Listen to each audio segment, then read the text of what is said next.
One of the great ways to get our head around the place of Cecil Rhodes in British imperial history is to set him in contrast against a different type of person who lived a very different approach of British Empire in Africa. And a great example of that is David Livingstone, who's often referred to as a patron saint of British imperialism. He's a man that seemed to embody Enlightenment values and his sense of civilizing mission, as opposed to the ruthless imperialism, the racism, perhaps an ambition, undoubted ambition, of a Cecil Rhodes. So this quick video is going to explore one side of that equation, David Livingstone, and then we'll have a look at Cecil Rhodes in a further flip video. The contrast is really noteworthy between these two people, and if you want to know more about David Livingstone, you can have a look at livingstoneonline.org, a really great website dedicated to his memory. One thing you might know about David Livingstone is he's the British explorer who discovered Victoria Falls, as you can see in this image here, and you get a sense of where it is in Central Africa, near the north of Zimbabwe, near Zambia. It's a spectacular site. He's venerated in Europe. He's also well remembered in Africa, and this statue in Africa near Victoria Falls, you'll often actually see Africans visiting it, making a point of him, I guess, recognising that he is a significant figure in African history. There's a whole stack of legend about him in Europe. There's the story of when he was exploring Africa, he saved Africans from a lion. He had a serious injury from a lion attack. He actually sets his arm himself, repairs the damage himself, continues to work hard, and even though his arm and leg are injured as a result of this lion attack, it's said that he does weights for the rest of his life, and he lives on and doesn't let any injury slow him down. He's Scottish in origin, and in Edinburgh there's statues of him as well. He's well and truly remembered as a hero to this day. He represents that early period of British imperialism during the 19th century. He's active really around the 1830s up to the 1870s. His background is he's a medical doctor, he's a physician, he's a scientist. He goes on to be an explorer and a Christian missionary in Central Africa. He really is a man who builds Britain's reputation as a, guess, at this early part of the 19th century, a form of benevolent sort of empire, an empire that spreads Enlightenment values. He takes on a folk hero status, and it's encapsulated in the 1860s. In about 1868, he goes missing in Africa, and no one hears from him for a while. So a journalist, Henry Morton Stanley, is sent out to find him in Africa. And there he is in Central Africa when Morton finds him, and Morton approaches the only other white man in Central Africa and tips his hat and goes, "Dr. Livingstone, I presume?"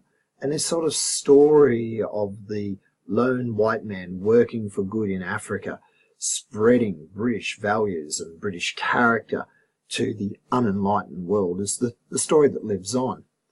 It's quite interesting how that reputation of Britain changes as a result of people like Cecil Rhodes.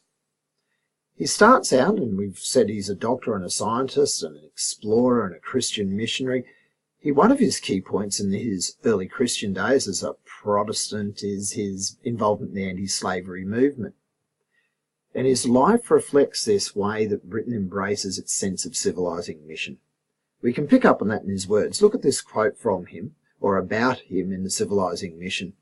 People like Livingstone bring the sense, or they believe, when they take over a territory, they're bringing civilization to barbarians, enlightenment to heathens, prosperity and wealth to the impoverished. They break the cycle of poverty. They bring law and order and enlightenment value to the brutish primitive. Most people at the time felt that this was Britain's self-appointed mission.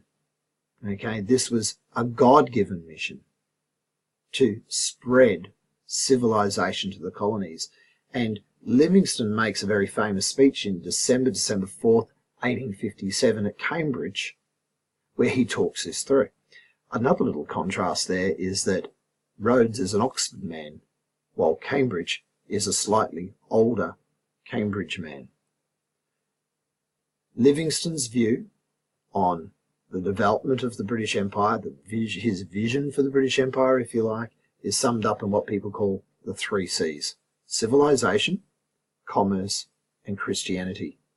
In an earlier age of imperialism, by the Spanish, the word was gold, glory, and God, 3 G's. But at this stage, the first half of the 19th century, people like Livingstone say the British mission in Africa is to bring the 3 C's: civilization, commerce, and Christianity. Let's have a look in a moment at what those values sound like when someone like Livingstone expressed them.